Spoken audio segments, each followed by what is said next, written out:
Assalamualaikum warahmatullahi wabarakatuh. Perkenalkan, nama saya Anissa Laila Miasaro dari kelas 11-2, nomor absen 4. Di sini saya akan menjelaskan sejarah kolonial di Indonesia. Pada awalnya, bangsa-bangsa barat datang ke Indonesia dengan tujuan utama yaitu 1. Mencari kekayaan, 2. Mencari kejayaan, dan 3. Menyebarkan agama.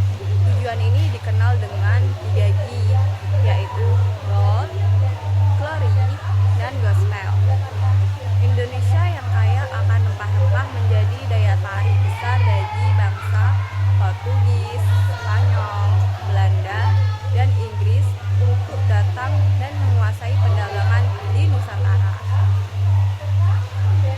Bangsa Portugis menjadi yang pertama datang ke Indonesia pada tahun 1509 dan berhasil menguasai Malaka pada tahun 1511.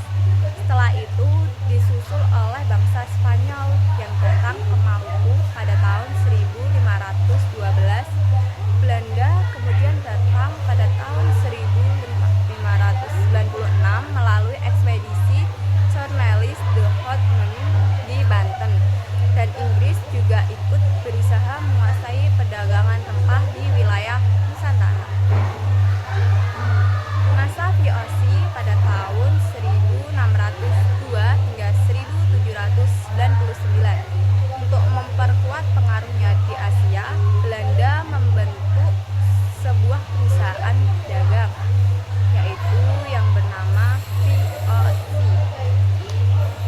Pada tahun 1602, VOC diberi hak istimewa atau hak oktroyis seperti mencetak uang sendiri, membentuk tentara, membuat perjanjian, dan membangun benteng. Namun, kebijakan VOC sangat merugikan rakyat Indonesia karena VOC melakukan monopoli perdagangan rempah-rempah, memungut pajak tinggi, dan menerapkan kerja paksa.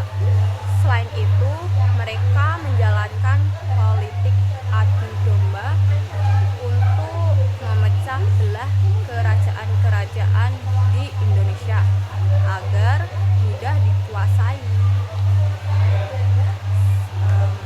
Akibatnya, rakyat hidup menderita dan banyak terjadi perlawanan seperti Perang Makassar dan Perang Pattimura.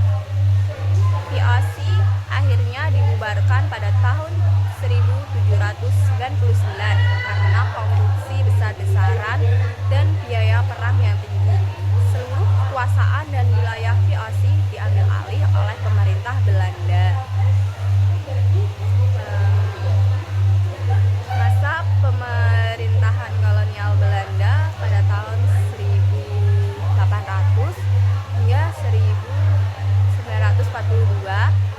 Setelah VOC bubar, Indonesia berada langsung di bawah kekuasaan pemerintah kolonial Belanda.